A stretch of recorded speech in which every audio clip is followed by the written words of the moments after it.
Abra aí sua Bíblia, a primeira carta de Paulo aos Coríntios, capítulo 13, do versículo 1 ao 8, depois o versículo 13. Quem achou, diga amém. Ainda que eu falasse as línguas dos homens e dos anjos, e não tivesse amor, seria como o metal que soa, ou como o sino que tine. E ainda que tivesse o dom de profecia e conhecesse todos os mistérios e todas as ciências, e ainda que tivesse toda a fé, de maneira tal que transpassasse os montes, e não tivesse amor, nada seria. Ainda que distribuísse toda a minha fortuna para o sustento dos pobres, e ainda que entregasse o meu corpo para ser queimado, e não tivesse amor, nada disso me aproveitaria. O amor é sofredor, o amor é benigno, o amor não é invejoso, o amor não trata com leviandade, não se ensoberbece, não se porta com indecência, não busca os seus interesses, não se irrita, não suspeita mal, não folga com a injustiça, mas folga com a verdade. Tudo crê, tudo sofre, tudo crê, tudo espera e tudo suporta. O amor, ele nunca falha. Mas havendo profecias serão aniquiladas, havendo línguas cessarão, havendo ciência desaparecerão. Versículo 13, irmãos. Agora, pois, permanece a fé, a esperança e o amor. Estes três. Mas o maior destes é o amor. Amém? Nós começamos na semana passada sobre esse texto. E esse texto, ele lido com um coração verdadeiro, a gente vai conseguir identificar quão distante a igreja foi do que Deus projetou para ela. Basta você acompanhar o que diz a internet hoje. Hoje eu estava em casa e falando e lendo isso aqui, e essa internet ela é terrível, e pensando até, falando para Deus, será que a gente não tem que parar de fazer live, parar de fazer vídeo? Porque tudo vira uma questão de curtir, compartilhar. Mas se refletirmos, a igreja antigamente não tinha internet e as pregações tinham mais efeitos. As pessoas tinham um pastor analfabeto, mas elas eram mais santas. Mas hoje a gente escuta o pastor pregar, mas tem na internet um que prega diferente. Às vezes tem irmãos que tem um pastor que não leu, não estudou, e ele vê um que estudou e ele admira e ignora o pastor dele, que às vezes não sabe ler. E esse é um grande erro, porque a igreja vai fugindo. Vai fugindo, vai fugindo. E eu espero que, ao ler esse texto, ao refletir sobre o que a gente já falou na semana passada, quem não assistiu pode assistir depois em casa, ore a Deus. A minha oração, eu já falei isso para os irmãos, é que eu vou cuidar de mim, né? Porque quando eu cuido de mim, eu consigo ajudar os outros. Eu preciso entender isso, preciso compreender e aplicar isso no dia a dia, na vida, nos momentos mais simples do nosso dia a dia.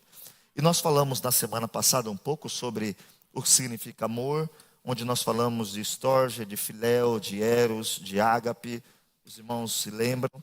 E nós paramos na semana passada, quando nós tivemos a exposição do problema hoje, se tem hino, se tem pregação, se tem grupo de criança, se tem tudo. Qual é o problema hoje? É que tudo é feito, só que tudo é feito sem amor. Tudo é feito porque me pediram para fazer. Sou pastor porque me escolheram para estar aqui. Estou tirando oferta porque alguém mandou tirar. Estou na porta porque alguém mandou. Vou varrer a igreja porque alguém pediu. E essa é uma das coisas que a gente precisa refletir. Porque o texto traz algumas menções dizendo coisas absurdas. Que se eu der o meu corpo para ser queimado pelo meu irmão e não tiver amor, isso foi em vão. Se eu der tudo o que eu tenho para sustento dos pobres, isso foi em vão. Em alguns momentos nós estamos fazendo porque sabemos. Em alguns momentos nós fazemos porque eu sei fazer. Deixa comigo. Tem amor? Porque se não tiver amor, é inútil. Eu e você precisamos voltar a viver uma vida servindo a Deus com amor. E servir a Deus com amor não tem limites, não tem barreiras, não tem impedimentos. Porque a gente faz por amor. Todo mundo se lembra da historinha que eu contei do menino que carregava o outro aleijado nas costas? Todo mundo se lembra? Quem não se lembra, diga amém. Aí eu conto de novo. O amor, ele faz o peso não ser peso. O amor faz o trabalho não ser pesado. Essa alegoria e essa parábola diz que um homem olhava um adolescente que passava todo dia com um menino nas costas, aleijado. E ia, levava para a escola, voltava, e ele olhava, né? Um dia ele chegou no rapaz e falou assim: rapaz, que dura a sua vida, que peso você tem que carregar. Todo dia levar aquele menino e trazer. Ele falou: que peso o quê? Não é peso nenhum. Para mim é um privilégio poder levar meu irmão até a escola todo dia. Porque existe amor. Quando tem amor, não tem peso. Tanto que João diz que os mandamentos de Deus, eles não são pesados. E quando não tem amor, irmãos, é por um tempo. Quando não tem amor, é até todo mundo me elogiar. É até todo mundo me agradar. Quando não tem amor, e se você quer saber se você faz alguma coisa para Deus, é só você fazer, ninguém elogiar e você está feliz do mesmo jeito. Você está fazendo, ninguém te elogia, está triste, você não fez para Deus. É simples, é rápido e simples. E o texto que nós lemos, o apóstolo Paulo está falando com uma igreja que tinha muitos problemas morais. Tinha adolescente ou jovem saindo com a madrasta, não é isso? Tinha fofoca, tinha inveja, tinha um monte de coisa acontecendo. Era uma igreja cheia de dons, mas também cheia de carnalidade. E é uma igreja que parecia até que não tinha pastor, porque a bagunça que estava era uma confusão terrível. E o apóstolo Paulo escrevendo, ele diz: olha, vocês têm que entender o que é viver dentro de uma igreja. Você precisa viver uma vida baseada no amor. Tanto que no versículo 13 que nós lemos, ele diz: ó, é verdade que tem a fé, é verdade que tem a esperança, mas tem o amor. E sobre todos esses está o amor. E quer saber como você interpreta isso? O seu filho. Pega o seu filho. O filho, eu acho que é o amor mais genuíno que a gente tem. A gente não perde o filho por nada. Às vezes nosso filho está todo errado. E nós estamos o quê? Na intercessão, na oração. Falando para Deus: ajuda o meu filho, ajuda o meu filho. Esse é o comportamento que a gente deveria ter em todas as áreas. E aí ele começa a dizer algumas coisas que a gente teria que refletir, que é onde a gente vai refletir hoje. Que nós paramos na semana passada no versículo de número 3, quando ele acaba essa exposição, dizendo que ainda que eu distribuísse tudo, de nada isso seria. E no versículo 4, aonde Paulo começa a dizer o que é amor. Ele não diz o que pode ser, ele não diz o que parece ser, ele diz o que é. E nós vivemos um tempo que parece que ler não muda. E essa é a fase mais perigosa da nossa vida, quando nós já estamos há algum tempo ouvindo Deus falar e ignorando Deus. E é o tempo, irmãos. É o tempo. Nós vamos ter uma reunião sábado como membros, mas nós precisamos entender o que é ser igreja. Igreja não é estar aqui dentro. Igreja não é ser o pastor da igreja. Entendeu isso? Não é isso, não é ser um cargo, não é ser uma função, não. Igreja está numa amplitude que estamos perdendo, é verdade. Igreja também não é frase de efeito, que nem está hoje. Vai num podcast, fala um pouquinho de frase de efeito, explode, fica famoso, aí vai para toda a igreja falar o que pensa.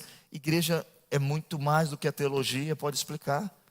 Igreja é o amor de Deus expresso para uma humanidade perdida, sem fé, sem esperança, que pode ser resgatada só com o amor de Deus.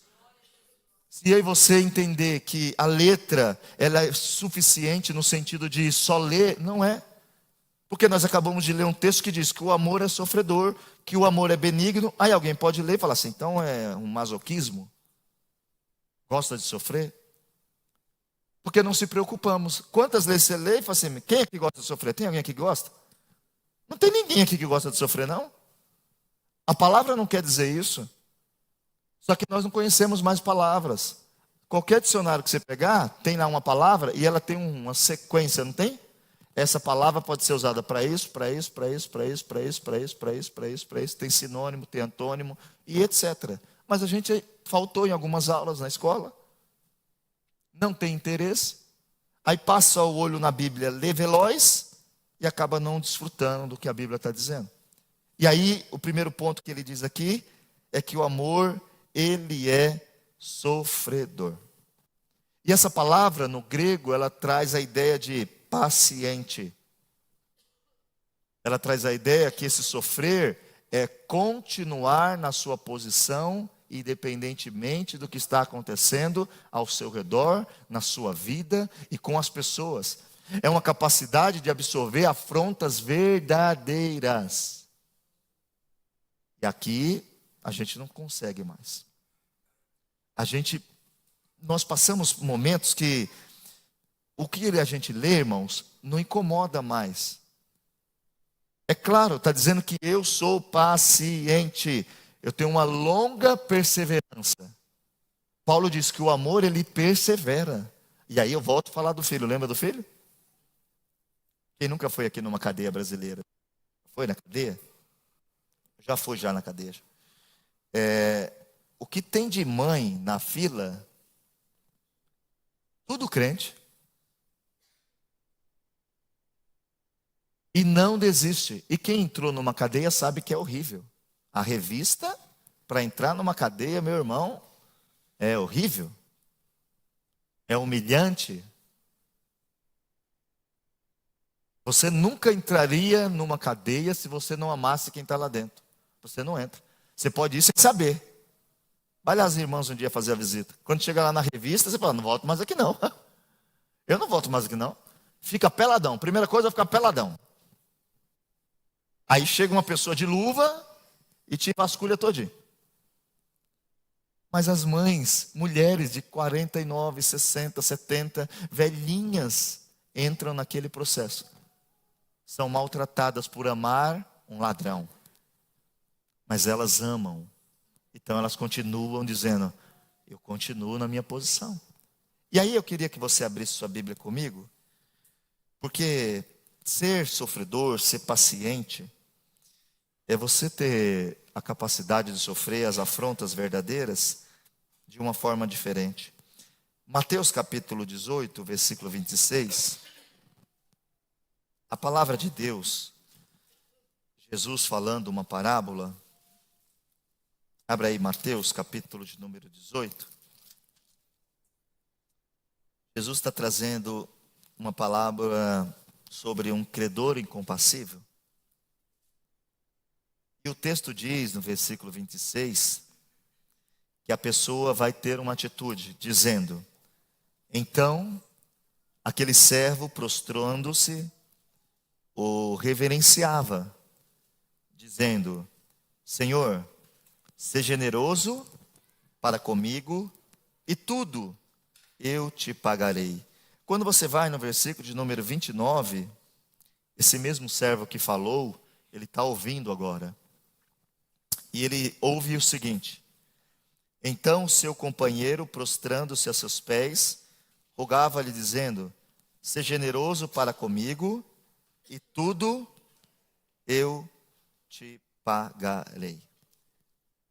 Esse é o que Paulo está dizendo.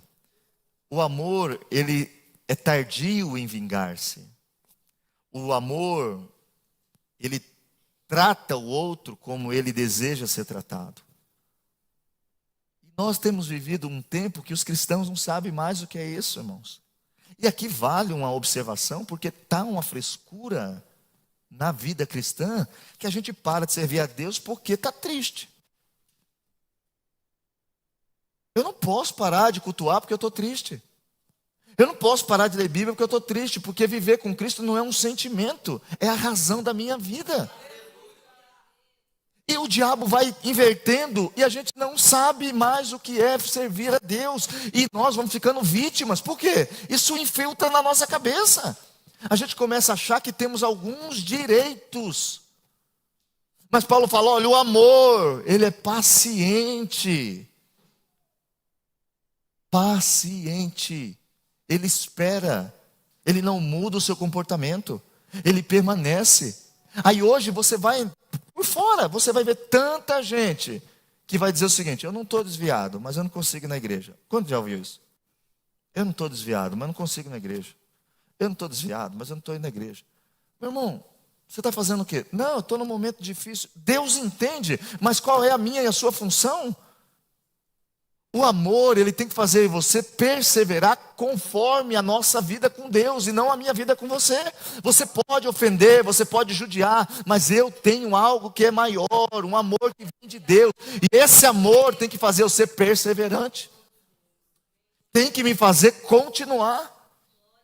Quando olhamos a Bíblia, irmãos, não tinha razão para ser crente na época de Paulo.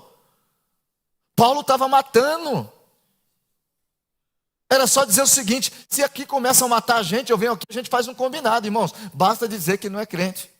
Entrou um policial aqui, eu mudo aqui o argumento, nós falamos, está falando de coisa boa. Ah, todo mundo vai falar: isso aí, pastor, vigilância. Vigilância. Não dá. Nesse tempo que a gente vive, precisamos voltar a ter um entendimento do que é ser isso. E ele vai dizer: olha, esse amor, ele, no caso da sua versão e da minha, ele é sofredor. Ele mantém a sua perseverança por um longo tempo. Só que esse amor, além de ser perseverante, e ele aplicar na minha vida e na sua vida, tem um texto que eu quero que você abra aí. Lê aí, abre aí Romanos 12, 12. Vamos ler?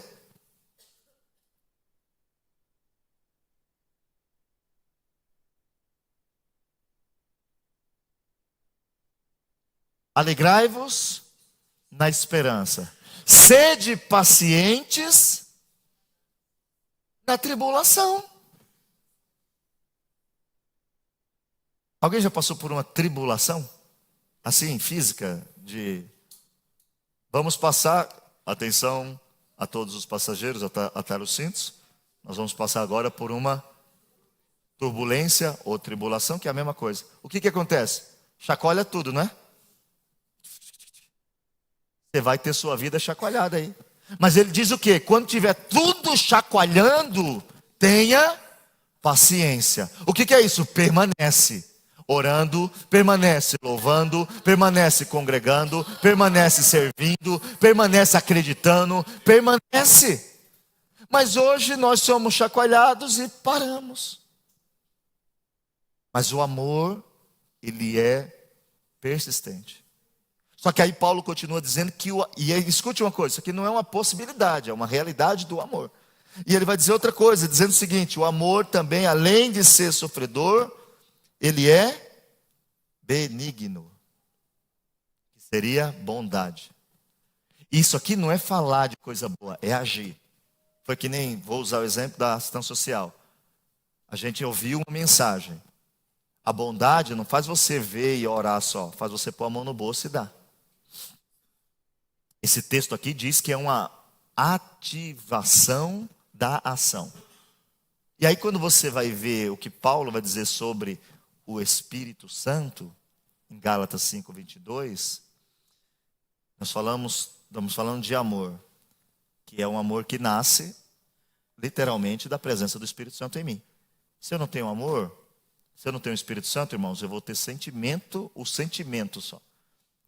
Aí quando ele escreve, ele diz assim, cadê? Gálatas 5:22, por gentileza. Dentro do que a gente está falando, ele diz: mas o fruto do Espírito é amor, gozo, paz, longanimidade, benignidade e bondade. Esse momento, o amor também tem o auxílio espiritual do Espírito Santo para te fazer agir. E nós vemos um tempo que a bondade é só para quem eu gosto, não é isso? Quantas vezes nós aqui como igreja vamos ajudar alguém e alguém pergunta: mas não é da igreja? Eu sei, mas não tem ninguém na igreja precisando, por que a gente não pode ajudar? Essa bondade de fazer só para quem eu gosto, não é essa bondade. E a Bíblia vai dizer que este amor, ele é benigno. Ele demonstra uma atividade do que é bom, independentemente de quem está do outro lado.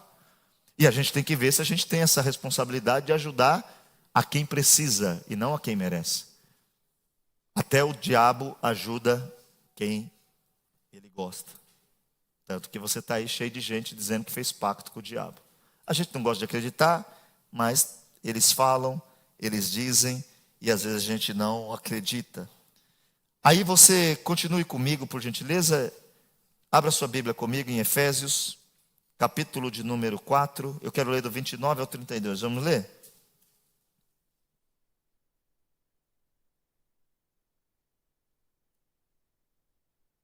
Não saia da vossa boca nenhuma palavra torpe, mas só o que for boa para promover a edificação, para que dê graça aos que ouvem. Versículo de número 30. E não entristeçais o Espírito Santo de Deus, no qual estáis selados para o dia da redenção. 31. Pode ir na sequência até o 32. Toda amargura, ira, cólera, gritaria, blasfêmia e toda malícia seja tirada dentre vós. Antes, sede uns para com os outros benignos, misericordiosos, perdoando-vos uns aos outros, como também Deus vos perdoou em Cristo. Essa benignidade, ela tem que fazer eu ter controle até com o que sai da minha boca. Essa benignidade tem que fazer eu me preocupar com o que você vai pensar do que eu estou falando. Aí eu cuido para não falar a palavra torpe, porque a bondade tem que ser um reflexo também das minhas palavras. E ele diz, vocês não devem viver aí, vocês devem se perdoar uns aos outros. Vocês devem ser benignos uns para com os outros. Aonde está isso, irmãos? Quando a gente lê, aonde está isso? Está com quem eu gosto. Está enquanto você faz o que eu quero. Está enquanto você diz o que eu gosto. Está enquanto você diz o que eu quero. Mas não era para ser assim a vida cristã. A vida cristã era para que todos nós soubéssemos que nós precisamos uns para com os outros ser benignos, misericordiosos, que nós deveríamos tomar um baita cuidado quando fosse falar alguma coisa. Por quê? Por causa de mim? Não, porque quem está ouvindo, você não sabe quem está ouvindo, se tem estrutura, você sabe? Você não sabe. Isso tem testemunho de quantos filhos que se desviaram, tem testemunhos, você procura aí. Só que ninguém procura isso.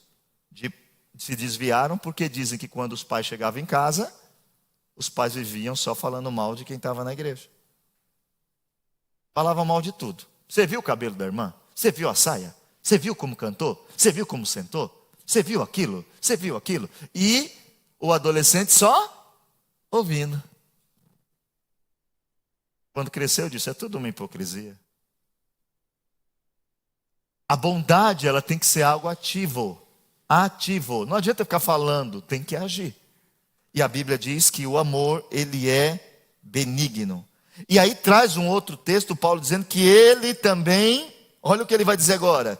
Ao invés de dizer que ele vai começar a dizer que ele não é. O amor é sofredor, o amor é benigno. O amor não é invejoso. A tradução dessa palavra grega também diz ciumento. E se você vai na Bíblia, desde lá do Gênesis, o ciúme e a inveja é um perigo. Porque o ciumento e invejoso, ele não quer fazer, ele quer que você pare de fazer. Ninguém tem inveja de alguém que está sofrendo. Ninguém tem inveja. E a Bíblia diz que o amor, ele não tem inveja, não tem ciúme, ele não se dói pelo outro, ele se alegra. Você nunca vai ter ciúme de alguém. Você vai estar alegre. Abra sua Bíblia para a gente meditar. Gênesis 4, o versículo 3 e 8. Abre aí, por gentileza. A Bíblia está cheia de ilustrações que mostram o perigo desse sentimento. E a gente diz que tem amor. Mas isso não é amor, porque o texto bíblico diz que o amor não é ciumento ou invejoso, como você definir sua palavra. Acharam? Então disse Caim ao Senhor, é maior a minha maldade? Eu falei 3:8, por favor. 3. 4:3. Gênesis 4:3. Obrigado. E aconteceu que ao cabo de dias que Caim trouxe do fruto da terra uma oferta ao Senhor. E Abel também trouxe dos primogênitos das suas ovelhas e da sua gordura, e atentou o Senhor para Abel e para a sua oferta. Mas para Caim e para a sua oferta não atentou. Eirou-se Caim fortemente e descaiu-lhe o seu semblante. Bateu 8. E o Senhor disse a Caim: por que te iraste? E por que descaiu o teu semblante? Se bem fizeres, não, olha só, se bem fizeres, não é certo que serás aceito?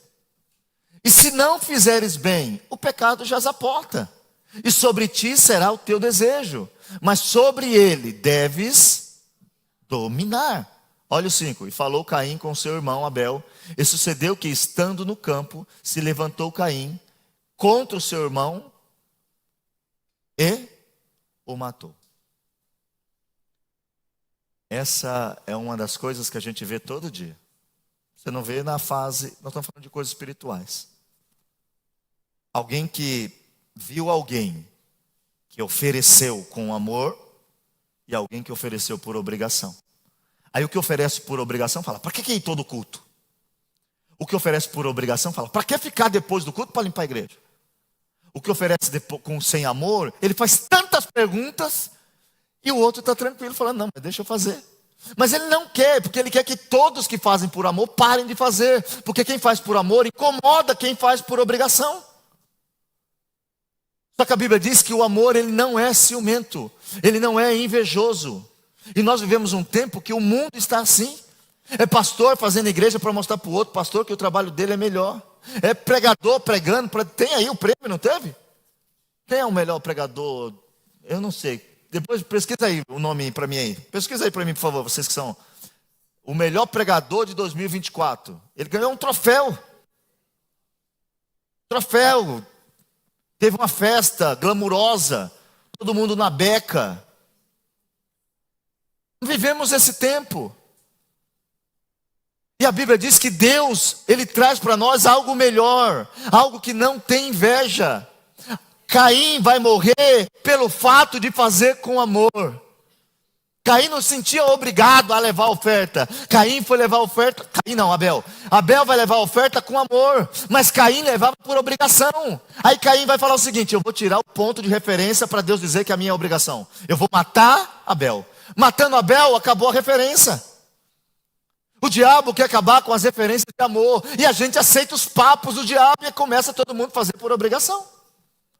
Mas a Bíblia diz que esse amor, ele não é ciumento. Quando você vê alguém fazendo com amor, você admira, você elogia, você ora, você se esforça para também ser aquilo. Mas nós não vivemos isso. Então, o ciúme traz morte. Abra sua Bíblia, porque também tem um ponto. Gênesis 37. Vamos ver o versículo 11. Gênesis 37, 11. Coloca aí para mim, por favor.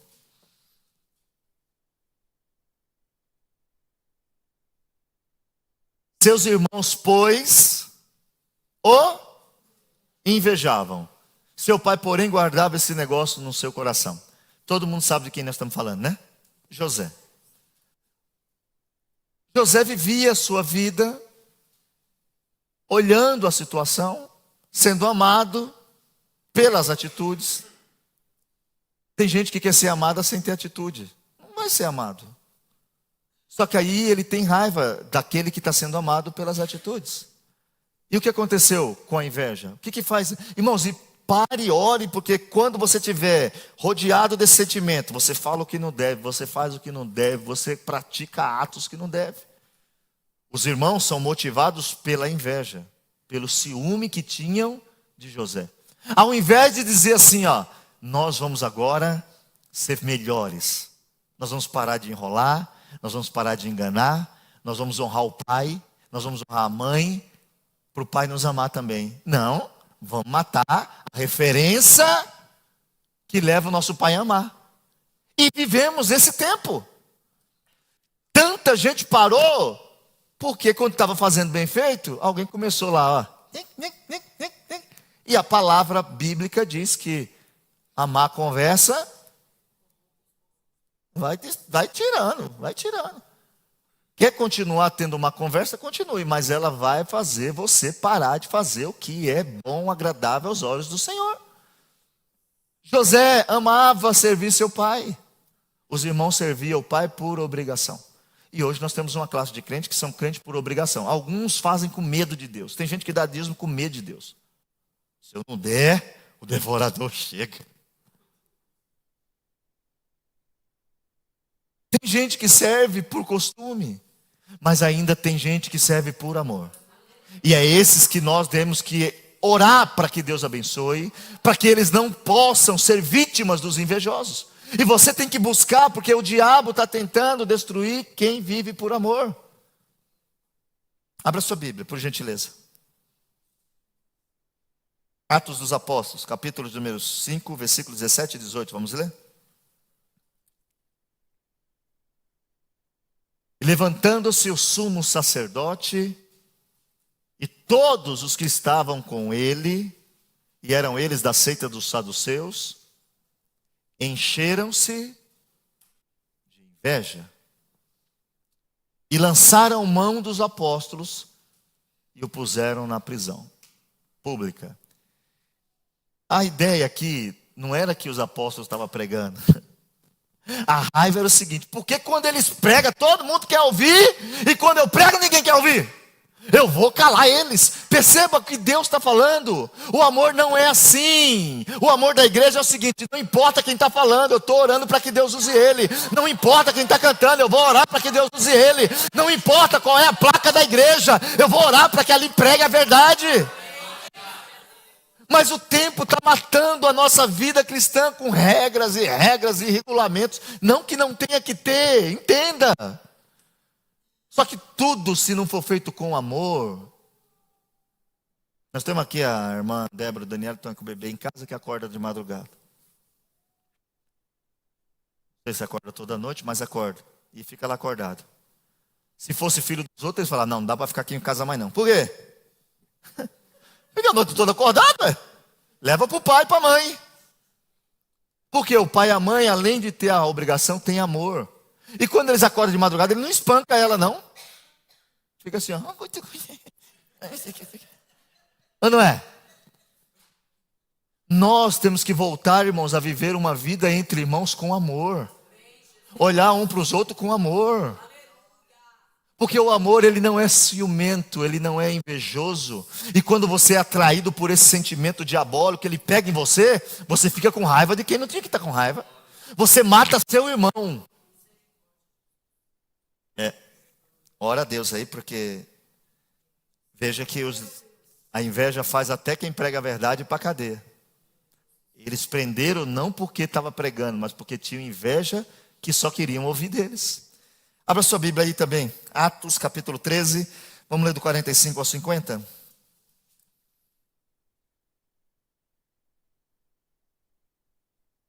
Então os judeus, vendo a multidão, olha lá, irmãos, é uma desgraça mesmo, né? Esse povo vive sem misericórdia. E não é de hoje, é de sempre. O ser humano é mau desde a sua meninice, diz a Bíblia. Enganoso é o coração mais do que tudo, quem o conhecerá? Então os judeus, vendo a multidão, encheram-se de inveja e contradiziam o que Paulo falava lá. Eles não estavam querendo aprender, eles não estavam querendo questionar e ensinar, não, eles estavam com inveja. Eles faziam uma barreira por inveja, contradizendo e blasfemando. 46, vamos lá, nós vamos até o versículo de número 50. Mas Paulo e Barnabé, usando de ousadia, disseram: era necessário, ô mister, que a vós se vos pregasse primeiro a palavra de Deus, mas visto que a rejeitais e não vos julgais dignos da vida eterna, eis que nós voltamos para os gentios. Versículo 40. Porque o Senhor assim nos mandou: eu te pus para luz dos gentios, a fim de que sejas para a salvação até os confins da terra. E os gentios, ouvindo isso, alegraram-se, glorificaram a palavra de Deus e creram todos quantos estavam ordenados para a vida eterna. Perceba uma coisa, aqui eu quero que você leia e entenda. A inveja faz você perder o que é seu. Paulo estava dizendo o que para eles? Eu trouxe esse negócio para vocês. Isso aqui é para vocês também.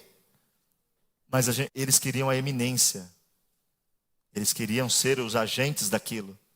Mas para ser um agente de Deus, você não tem que ter posição social. Você tem que ter comunhão com Deus. Você não tem que ter dinheiro, você tem que ter comunhão com Deus. Você não tem que ter interferência. Não, é comunhão com Deus. E o amor bíblico, ele não é invejoso. Toda vez que você sentir inveja de alguém, o diabo está se andando com você. Basta dobrar os joelhos e orar.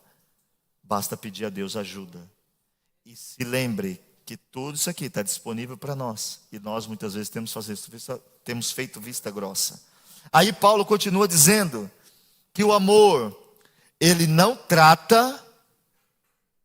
Volte lá, 1 Coríntios capítulo número 13 e o versículo de número 4. O amor, ele não trata com leviandade. É assim, o amor não se gaba. Essa palavra gaba, será que tem em italiano? Como se diz gaba em italiano? Se gabar. Como? Grazie.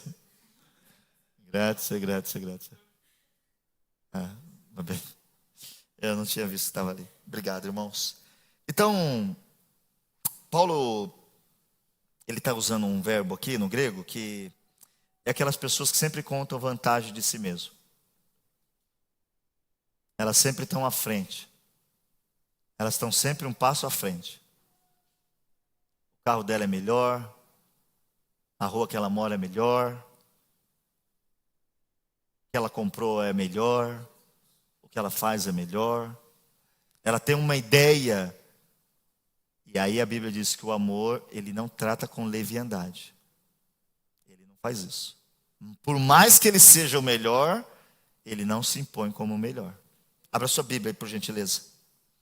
Quero ler Provérbios, capítulo de número 27, verso 2.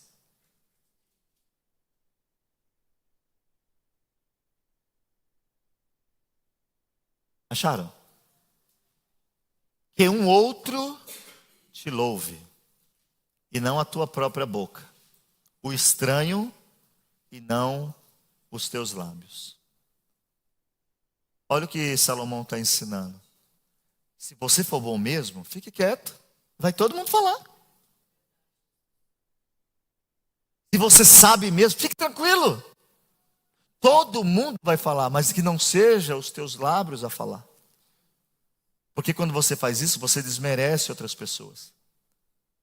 Esses daqui têm uma grande dificuldade de respeitar a liderança e uma grande capacidade de respeitar quem é menor que ele.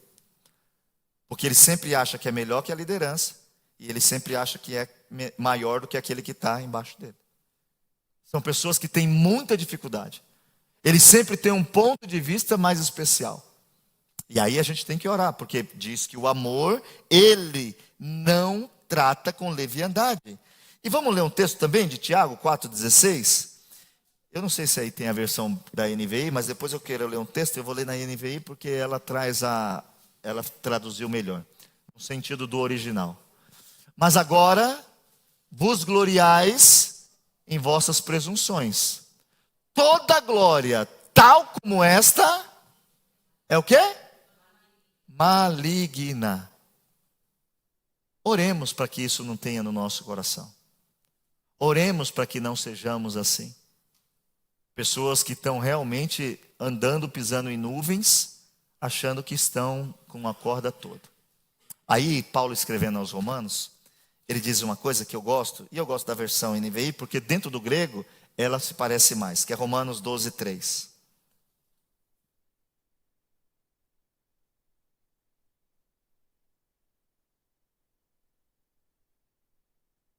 Acharam?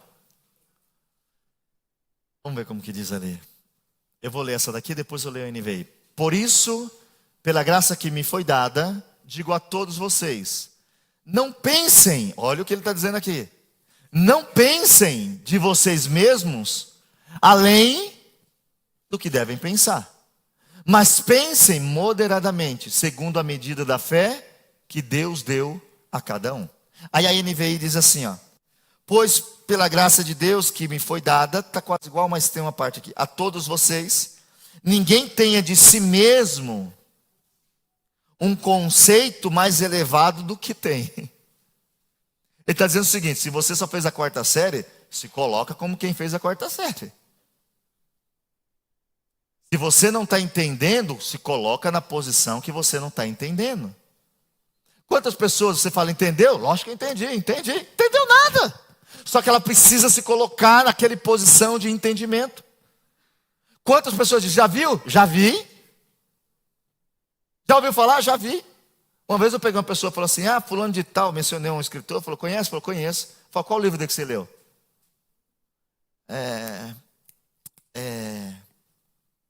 Você conhece ele mesmo? Acho que eu estou confundindo. Mas por quê? A pessoa tem que se mostrar o que ela não quer ser. A Bíblia diz que o amor não trata assim. O amor não quer se sobressair sobre outros. Eu sou o que sou, irmãos. Se você gostar, bem. Eu lembro de uma frase que o pastor Ademir falou para mim quando eu conheci ele a primeira vez, depois da gente fazer umas aventuras lá em Minas Gerais e Mariana. E ele chegou e disse assim, eu sou isso aqui. Se você gostou, gostou. Se você não gostou, paciência. E eu falei, pastor Ademir, eu gostei. Você é muito louco. Depois um dia eu conto o que ele fez comigo. Mas guarde o seu coração da leviandade, amém? E aí o texto traz uma outra coisa, dizendo que o amor, ele não, voltando lá, ele não trata com leviandade. E o amor também, ele não se ensoberbece. Abre sua Bíblia aí comigo. Provérbios 16, 18. Ensoberbecer é ser orgulhoso. Uma pessoa que é orgulhosa, arrogante. Uma pessoa que realmente ela é arrogante. A soberba, ela precede a ruína. E a altivez do espírito precede a queda. É uma coisa que a gente tem que orar, porque é o que ele está falando. Quando você começa a se inchar, e aqui eu estou falando de coisas espirituais, irmãos. Todo mundo que se incha, murcha. E Paulo já tinha falado para esses irmãos que tem uma coisa que faz na igreja as pessoas ficarem inchadas. É querer sair daqui, ó. Todo crente que sai daqui, ele se incha. Abra sua Bíblia aí, por gentileza. Primeira carta de Paulo aos Coríntios, capítulo 4, versículo 6. Vamos ler juntos? Aí a gente reflete sobre essa realidade, que a Bíblia diz que o amor não é isso. E eu, irmãos, apliquei a estas coisas, por semelhança a mim mesmo e a Apolo, por amor de vós, para que em nós, olha só, aprendeis a não ir além do que está. Aí ele completa, não vos ensoberbecendo a favor de um contra os outros. Isso aqui é uma coisa que você deve orar e pensar. Os apóstolos que começaram a bendita e maravilhosa obra de Deus, deram um conselho para a igreja. Uma igreja cheia do Espírito Santo. Todos os dons tinha, todos. Aí ele fala, olha, eu queria que vocês aprendessem a não ir além do que está escrito. Por quê? Quando vai além do que está escrito, começa a ter o mais santo, o mais ungido, o profeta. Tá ligando para quem? Tem uma mulher no Brasil que sempre Deus revela. Vai orar. Você deveria ter contato com Deus, não com quem fala de Deus. Aí, quem está do outro lado, e eu quero que você entenda aqui, nós estamos falando de soberba, contenda. Aí dentro da igreja tem a classe dos espiritual, a classe dos frios, e isso não pode. Não existe isso. Se você vai no que está escrito, o maior é o... Então, meu filho, quer ser grande na igreja? Comece a limpar a igreja, vim limpar banheiro. Banheiro entupido. Você vai encontrar alguma coisa dentro que você não gosta. Quer ser maior? Começa a respeitar todo mundo. Quer ser maior? Começa a se colocar como escravo de todos. Não é isso que a gente tem visto. A gente vê que o sistema cristão, as pessoas foram ensinadas a buscar sempre ser algo que não está escrito. Aí hoje existe muita profecia, e todo mundo que profetiza, que não lê Bíblia, eu fico orando, porque é difícil, não é? Se você profetiza, mas você não lê Bíblia, como funciona isso? Como funciona isso? Ah, mas é analfabeto, é outro detalhe. Nós estamos falando de regra, exceção é exceção. Deus usa quem Ele quer. Eu não estou falando que Deus não usa. Mas se você tem a sua Bíblia e não tem prazer de lê-la, e você vive falando o que Deus falou, e você não sabe o que está escrito, a gente tem que orar. E aí isso gera o que entre o povo? Ensoberbecendo. Eu sou demais. Hã? Respeita, não toca, é uma frase boa, não toca no ungido. O ungido está obedecendo a Deus? Não, então, meu filho, ele não é ungido não. Aí pega o texto de Davi com Saul, fora de contexto. Olha aí. Esse negócio é de italiano. Abra sua Bíblia, por gentileza. Primeira carta de Paulo aos Coríntios, capítulo 4, versículo 18 e 19. Paulo está ensinando os irmãos que... A gente acabou de ler? Não, acabou de ler o 6. Paulo está dizendo para esses irmãos dessa igreja que é melhor você ficar com o que está escrito, porque a palavra te faz abaixar a sua bola. Mas alguns, olha só o que estava acontecendo lá na igreja de Coríntios. Mas alguns andam ensoberbecidos, como se eu não fosse ter convosco. Depois, irmãos, lê em casa, que é gostoso ler isso. Porque tinha confusão, desde que começou a igreja tem confusão. Mas em breve irei ter convosco, se o Senhor quiser. E então conhecerei não as palavras dos que andam ensoberbecidos, mas o poder. Tome, fica por aí. Porque o reino de Deus não consiste em palavra, mas em poder, em virtude. Ali poder não é de poder de mandar, é virtude. Virtude, o que você faz? Vocês estão falando muito, mas o que você está fazendo na igreja? Você está falando que está faltando água, luz, um ar-condicionado, um piso melhor, um lugar maior. Quanto você dá de oferta por mês? Nada, então fique quieto. É o que Paulo está falando. Você está reclamando de todo mundo que canta. Qual nota você sabe fazer? Então pare de reclamar de quem canta. Você está reclamando do menino da bateria, sabe fazer o quê? Nada, então fique quieto. É o que Paulo está falando. Eles estão ensoberbecidos, eles querem a primazia, eles estão falando, mas Paulo não está aqui, eu vou fazer o que eu quero. Paulo diz, olha, eu estou indo. Olha o que Paulo vai dizer para eles, vocês querem que eu chegue assim? Eu vou chegar, olha lá. Que quereis? Irei ter convosco. No Novo Testamento é pastor com vara ou com amor e espírito de mansidão. 22. Ok. Querem que eu vá ter com vocês como? Olha o que Paulo está falando para aquela igreja. Aí diz que o amor, ele não se ensoberbece. Se a gente não tomar cuidado, isso vira a nossa vida, irmãos. Sabe por quê? Porque isso aqui são tentações do diabo. O diabo não quer destruir a balada já está destruída, ele quer destruir a igreja. Aí ele vai infiltrando dentro da igreja os sentimentos que a gente não poderia ter. Aí nós vamos ter alguém que não faz nada, mas critica tudo. Eu aprendi uma coisa na minha vida. E aí algumas pessoas ficam bravas comigo. Se eu não puder elogiar, eu não falo mal. É o que eu aprendi.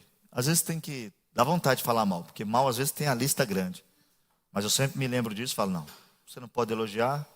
Teve até uma vez que a minha esposa falou, mas se você não falar, você está errado, a pessoa vai fazer negócio com a pessoa. Eu falei, não tenho nada a ver com isso. Perguntar e falar, aí eu vou dar o conselho.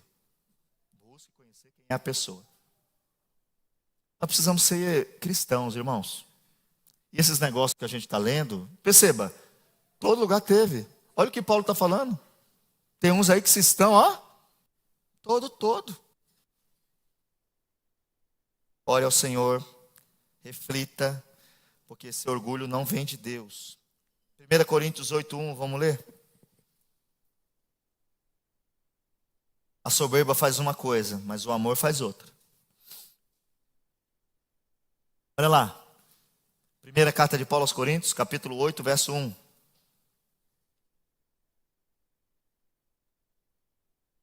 8:1. Ora, no tocante às coisas sacrificadas aos ídolos, sabemos que todos temos conhecimento.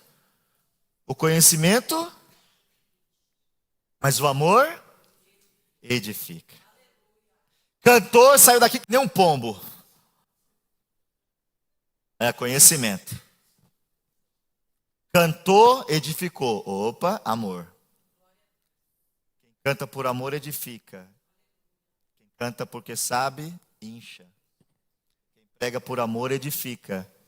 Quem prega porque estudou, incha. Está cheio de gente inchada por aí. Oremos, porque isso daqui tudo que a gente está estudando é para a gente não ser. Porque a Bíblia diz que o amor não é isso. O amor não é isso. O amor é outra coisa. E Paulo continua, aí a gente vai conseguir terminar esse tópico. Paulo diz outra coisa, volta lá em 1 Coríntios 4, agora que a gente já vai entrar no 5, não é isso? Ainda não? Não, ainda não. O amor é no 5. Não se porta com indecência. Aí aqui nós vamos ter que orar a Deus para falar. Abra sua Bíblia aí, antes de eu ler outra coisa. Filipenses 4:5.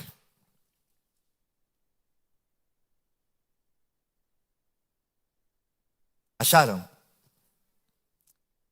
Seja a vossa equidade notória a todos os homens, perto está o Senhor. O que Paulo está dizendo aqui, irmãos, quando ele diz assim, o amor, ele não se comporta com indecência. Paulo está dizendo, tem um padrão estabelecido. A vida cristã tem um padrão estabelecido. E aqui a gente só quer ver roupa, mas não. Paulo está falando, essa indecência, ela atinge todos os níveis da vida. Existe um padrão estabelecido. Nós precisamos se lembrar que para ser crente, cristão em Cristo, existe um padrão estabelecido. A melhor forma de saber se eu entendi isso é dizendo o seguinte: se o meu pastor fizesse o que eu faço, eu queria ser pastoreada por ele?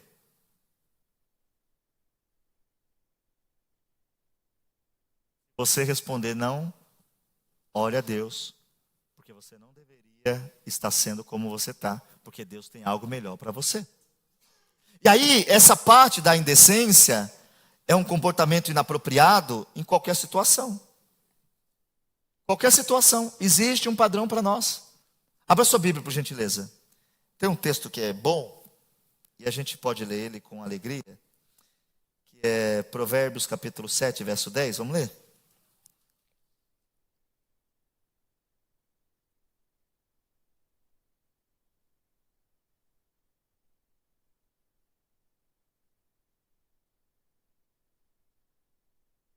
Eis que uma mulher saiu ao encontro com enfeites de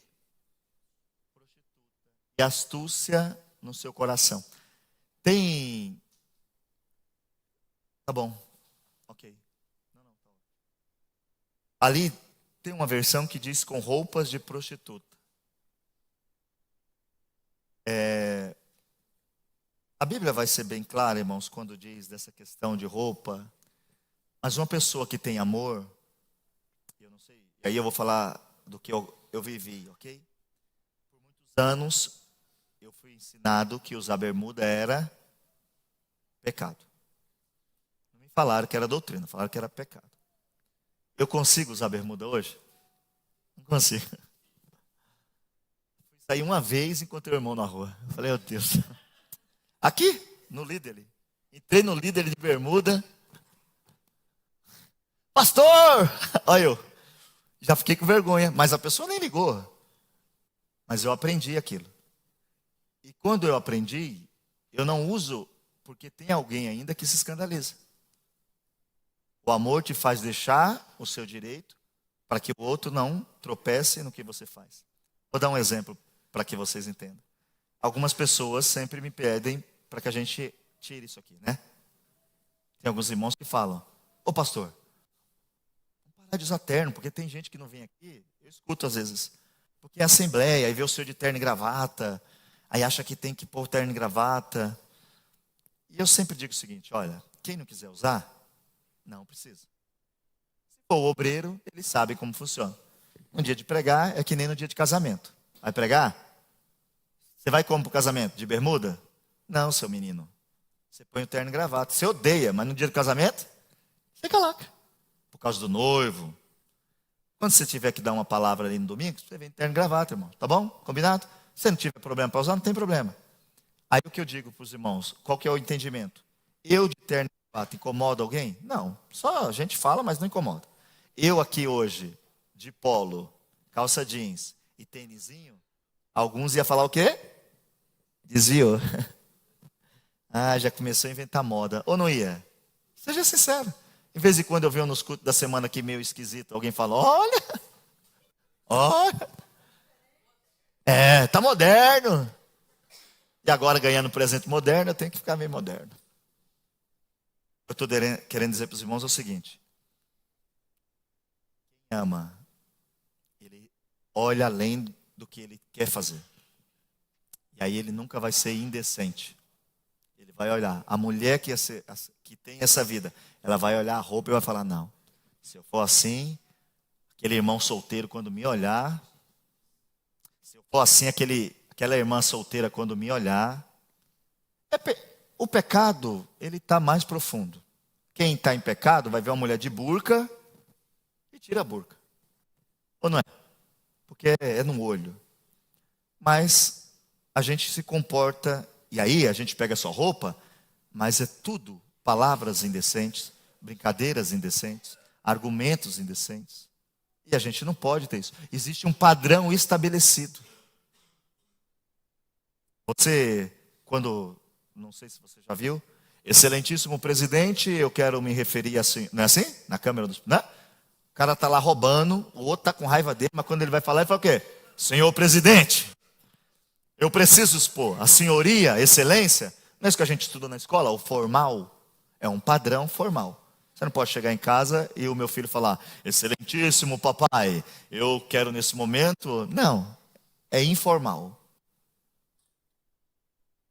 Padrão cristão que a gente deveria se preocupar. A foto que eu vou postar na internet, o vídeo que eu vou postar na internet, o que esse vídeo vai gerar nas pessoas, o que as pessoas pensam. É pecado ir para a praia e tomar banho só de bermuda, irmãos, sem camiseta? Quem acha que é pecado? Tem alguém aqui que acha que isso é pecado? Quem aqui vai para a praia e... Eu não vou falar não, porque eu não tiro a camiseta, mas eu falar outra coisa. Mas não é porque é pecado, é porque a minha cabeça pensa sempre daquele jeito. Se eu encontro o irmão, porque a única vez que eu estava na praia só de bermuda, correndo, a irmã gritou: Valdomiro! Quando eu olhei, eu falei: não, e é uma praia deserta. Eu falei para dentro: a Giane está ali. A Giane, se estiver assistindo lá no Brasil, eu falei: a Giane está ali. A Giane e o Daniel, está ali. No meio do mato, uma praia deserta. Eu não imaginei, não. Depois daquele dia eu falei: não tem jeito. Então eu sempre estou de surfista.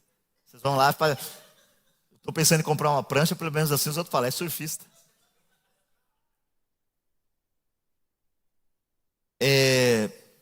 Essa questão, irmãos, é se preocupar literalmente. E a gente precisa voltar. Eu creio muito que Deus nos chamou para fazer algo que outros já foram chamados para fazer, mas que decidiram não fazer. Não é fácil a gente viver isso aqui. Não é fácil. Por quê? Só é possível se eu estiver cheio do Espírito Santo. Ele vai fazer em mim nascer primeiro o fruto do amor. Puf! Aí eu olho para todo mundo diferente. Aí você vai ser simpático, você vai entender as mazelas dos outros, você vai entender que cada um tem um tipo de educação, você vai entender o que é caráter. Você fala: não, isso aqui não tem nada a ver com santidade espiritual, isso aqui é falta de caráter. Esse irmão aqui eu tenho que tratar ele com mais rigor porque ele não tem caráter. Isso daqui não, isso aqui está com problema de educação. Tem irmão que tem problema de educação. Aí nós vamos fazer o quê? Não, tem que cuidar. Mas a igreja consegue cuidar se não tiver isso? Eu vou humilhar porque... Não, pera um pouquinho. Vou falar com o irmão ali. Irmãos, na hora de falar com gente séria e que você quer lá no banco, é chegar lá e falar assim, tudo bem? É palavreado difícil. Nós estamos aí dentro de um projeto.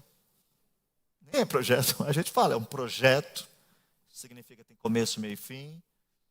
Nós estamos vendo as taxas de juros que sobem no mercado econômico, imobiliário. O cara te escuta falando, fala assim, nossa, é o momento de falar daquele jeito. A Bíblia tenta nos dar direção para que a gente viva uma realidade aqui. No céu não entra pecado, já cantamos tanto. No céu não vai ter nada de estresse. Só que só vai entrar no céu quem entendeu o que era o céu aqui. Só vai entrar no céu quem amou o céu aqui. E a gente vai entrar no céu em nome de Jesus. Fica de pé, por favor. Eu não tenho mais tempo.